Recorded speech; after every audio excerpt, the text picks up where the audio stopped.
ఓం నమో వెంకటేశాయ. ఓం నమో వెంకటేశాయ. ఓం నమో వెంకటేశాయ.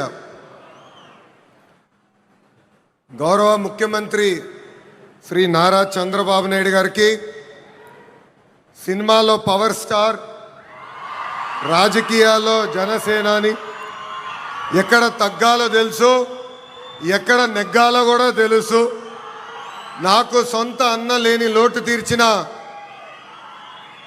నా పవనన్నకి, బీజేపీ రాష్ట్ర అధ్యక్షులు మాధవ్ గారికి, తెలుగుదేశం పార్టీ, భారతీయ జనతా పార్టీ, జనసేన పార్టీ శాసనసభ్యులకు, ఎంపీలకు, కార్యకర్తలకు, ప్రజలందరికీ నా హృదయపూర్వక నమస్కారాలు.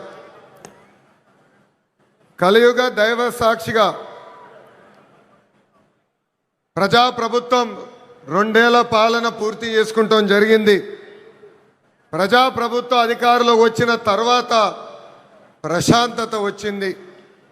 ఇప్పుడే సహచరం మంత్రి అచ్చెన్నాయుడు గారు ఒక మాట అన్నారు.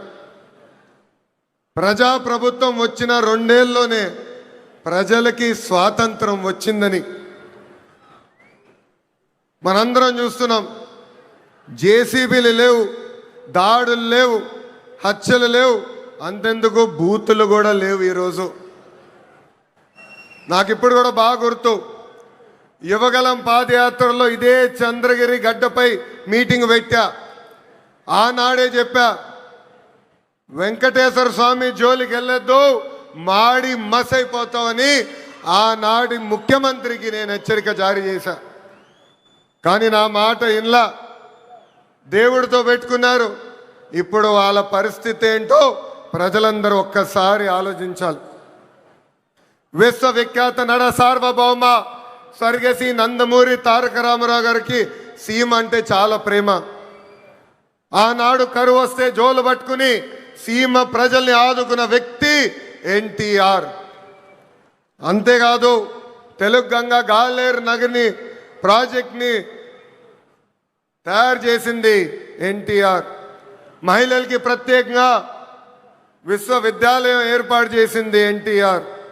నిత్యం అన్నదానం కూడా ప్రారంభించింది ఎన్టీఆర్. ఇప్పుడున్న రాజకీయాల్లో విరాట్ కోహ్లీ మన చంద్రబాబు నాయుడు గారు. అవతల వైపు బౌలర్లు మాడుతూ ఉంటారు, కానీ బ్యాట్స్మెన్ ఓన్లీ వన్, అది మన చంద్రబాబు నాయుడు గారు. రాయలసీమను రాయలసీమగా మార్చిన వ్యక్తి మన చంద్రబాబు నాయుడు గారు. ఎవరికి తెలియని సమయంలో బిందు సైద్యం పరిచయం చేసి ఏకంగా రాయలసీమలో రత్నాలు పండే విధంగా చేసిన వ్యక్తి మన సిబిఎన్. హంద్రినివా సుజలా స్రవంతి ప్రాజెక్ట్ని పూర్తి చేసి చివరి నియోజకవర్గం కుప్పానికి నీరు తీసుకెళ్లిన వ్యక్తి మన సిబిఎన్. అంతెందుకు, పులివెందల కూడా నీరిచ్చిన గొప్ప వ్యక్తి మన చంద్రబాబు నాయుడు గారు. ఇప్పుడు ఏకంగా 1,00,000 కోట్ల పెట్టుబడితో మిషన్ రాయలసీమ కూడా ప్రారంభించబోయే వ్యక్తి మన ముఖ్యమంత్రి చంద్రబాబు నాయుడు గారు. 2019 నుంచి 24 వరకు గొడ్డలి పార్టీ అరాచక పాలన మనందరం చూసాం.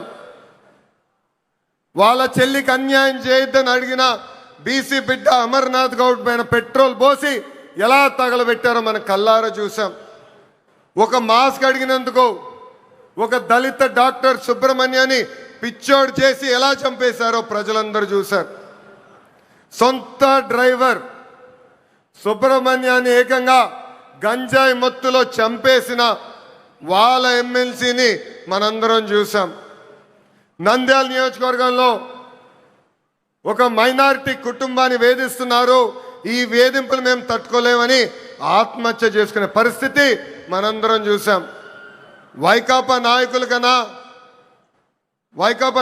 కూతురు కన్నా వాళ్ళ కూతురికి ఎక్కువ మార్కులు వస్తున్నాయని ఆ కుటుంబాన్ని వేధిస్తే, ఆ వేధింపులు నేను చూడలేను, తట్టుకోలేనని ఆత్మహత్య చేసుకున్న మిస్బాని మనందరం చూస్తాం కూడా జరిగింది.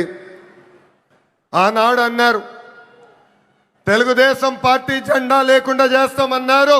ప్రజలే ఈరోజు వాళ్ళ జెండా పీకేస్తాం జరిగింది.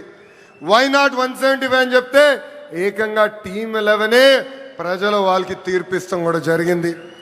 సిద్ధం అంటే యుద్ధానికి రెడీ అని తీర్పిచ్చింది ఆంధ్ర రాష్ట్ర ప్రజలు. అసెంబ్లీలో అడుగుపెట్టనయ్యో అన్నారు. ఏకంగా ప్యాలెస్ గోడలు బద్దలు కొట్టి చంద్రబాబు నాయుడు గారు ముఖ్యమంత్రి చేసిన ఘనత మా పసుపు సైన్యాన్ని. ఇప్పుడు రపరప అంటున్నారు. రపరప అంటే చూస్తూ మేము ఊరుకోం. ఎర్ర బుక్కు దాని పని చేసుకుంటూ వెళ్తుందని ఈ సభాముఖంగా ఆ కుర్ర బ్యాచ్కి నేను హెచ్చరిక జారీ చేస్తున్నా.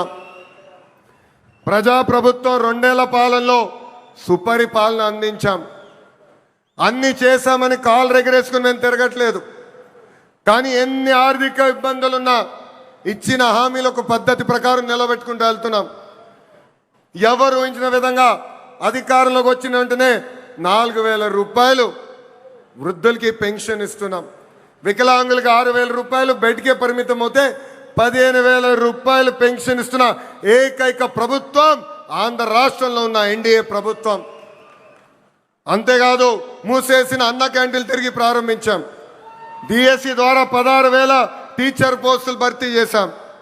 6,000 కానిస్టేబుల్ పోస్టులు భర్తీ చేశాం.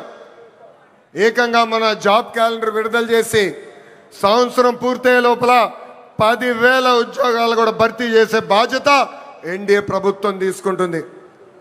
ఏకంగా చేనేత సోదరులకి హ్యాండ్లూమ్ ఉంటే 200 యూనిట్ల కరెంట్ ఉచితంగా ఇస్తున్నాం.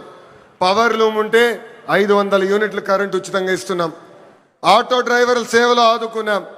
మత్స్యకారుల సేవలో మత్స్యకారులను ఆదుకున్నాం.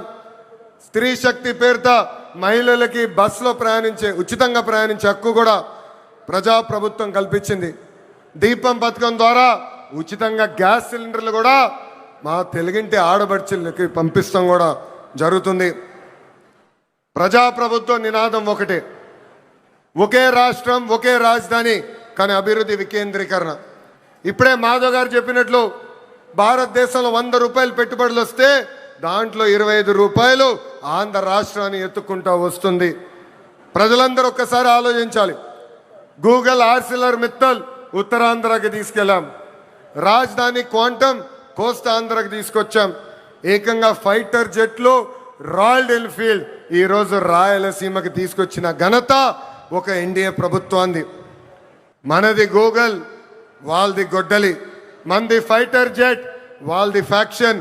మంది కియా, వాళ్ళది కిడ్నాప్. మంది క్రెడిబిలిటీ, వాళ్ళది క్రిమినాలిటీ. మంది డెవలప్మెంట్, వాళ్ళది డిస్ట్రక్షన్. మంది బుల్లెట్ అవుతే వాళ్ళది బూతులు.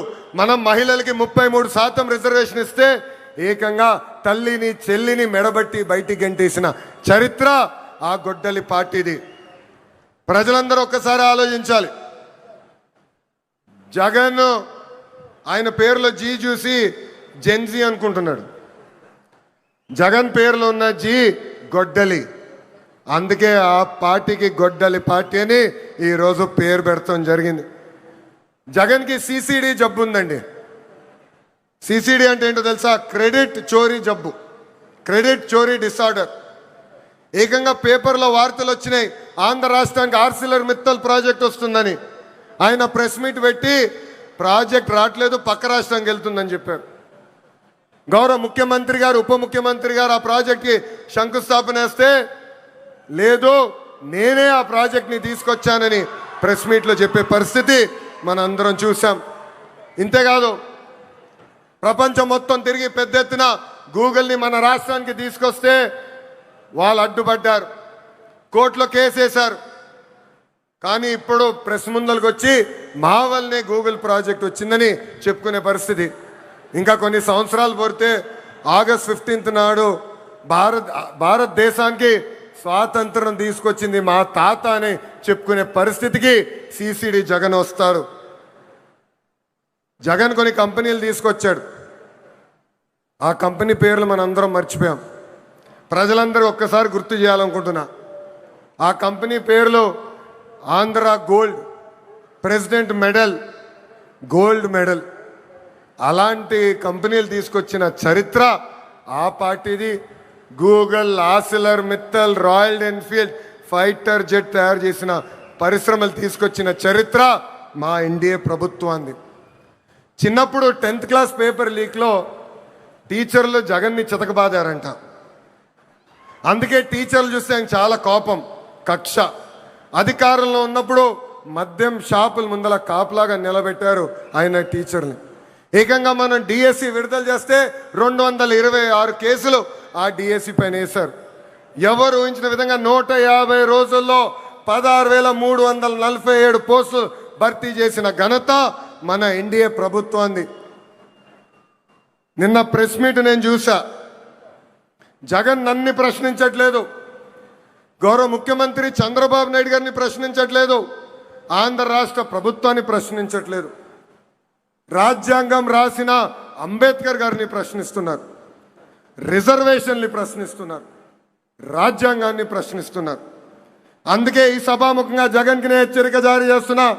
మీరు ఎన్ని జన్మలు ఎత్తినా డిఎస్సి పూర్తి చేసి ఇచ్చిన హామీ నిలబెట్టుకున్న ఘనత మాది. మళ్ళీ డిఎస్సి నిర్వహిస్తాం. నిరుద్యోగ యువకులకి పెద్ద ఎత్తున ఉద్యోగాలు కల్పించే బాధ్యత ప్రజాప్రభుత్వం తీసుకుంటుంది. ఈ జగన్కి కనీసం దేశభక్తి అన్న కూడా లేదు. మేమందరం పోరాడి పెద్ద ఎత్తున సాగర్ డిఫెన్స్ అన్న పరిశ్రమని ఆంధ్ర రాష్ట్రానికి తీసుకొచ్చాం. వాళ్ళు ఏకంగా భారతదేశం డిఫెన్స్ కోసం బోట్లు తయారు చేసే పరిశ్రమ. కావల్లో కనీసం 1000 మంది మత్స్యకారుల పిల్లలకి ఉద్యోగాలు ఇచ్చే పరిశ్రమను మేము తీసుకొస్తే ఏకంగా వాళ్ళపైన ఆరోపణలు చేసి ఆ పరిశ్రమను కూడా తిప్పి పంపించాలని ప్రయత్నించారు. ఇప్పుడు విశాఖ ఉక్కు పైన కూడా మాట్లాడుతున్నారు. 2 సార్లు విశాఖ ఉక్కు సంక్షోభంలో పడితే ఆ ఉక్కు ఫ్యాక్టరీని కాపాడిన ఘనత, చరిత్ర ఒక ఎన్డీఏ ప్రభుత్వాన్ని. ఆనాడు ప్రధానిగా నరేంద్ర మోడీ గారు, ముఖ్యమంత్రిగా చంద్రబాబు నాయుడు గారు ఇద్దరు కలిసికట్టుగా పోరాడి విశాఖ ఉక్కుని ఒక్కసారి కాపాడారు. దాని ముందల వాజ్పేయి గారు ప్రధానమంత్రిగా ఉన్నప్పుడు, చంద్రబాబు నాయుడు గారు ముఖ్యమంత్రిగా ఉన్నప్పుడే మళ్ళీ విశాఖ ఉక్కుని మనం కాపాడుకుంటాం జరిగింది. మన విశాఖ ఉక్కులో ఒక యాక్సిడెంట్ జరిగింది. 9 మంది కార్మికులు చనిపోయారు. యాక్సిడెంట్ జరిగిన 3 గంటల్లో హోంమంత్రి గారు అక్కడికి వెళ్ళారు. 6 గంటల్లో కేంద్ర ఉక్కు శాఖ మార్చులు వచ్చారు. 12 గంటల లోపల ఏకంగా గౌరవ ఉప ముఖ్యమంత్రి గారు, నేను కూడా వెళ్తాం జరిగింది. అక్కడ కార్మికులు కలిసాం, చనిపోయిన కుటుంబాలని పరామర్శించాం. వాళ్ళకి ఒకటే హామీ ఇచ్చాం, కేవలం డబ్బులు ఇచ్చి చేతులు దులుపుకునేదానికి రాలేదు, శాశ్వతంగా మీ కుటుంబానికి అండగా నిలబడడానికి మేము వచ్చామని చెప్పాం. ఫుల్ టైం ఎంప్లాయీస్కి ఇప్పుడు ఏకంగా 2 కోట్ల రూపాయలు ఆ కుటుంబాలకి ఆదుకుంటాం జరిగింది. కాంట్రాక్ట్ ఉద్యోగస్తులు ఎవరైతే చనిపోయారో ఆ కుటుంబానికి 1 కోటి రూపాయలు ఇచ్చి ఈరోజు ఎన్డీఏ ప్రభుత్వం ఆదుకుంటుంది. ఇన్ని చేస్తున్నా అక్కడికి వెళ్ళి మా పైన ఆరోపణలు చేసి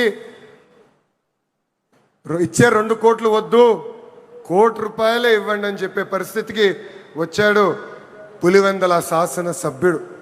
ఇది ప్రజలందరూ గుర్తుపెట్టుకోవాలని ఈ సభాముఖంగా కోరుతున్నాం. ప్రపంచంలో మనం ఎక్కడికి వెళ్ళినా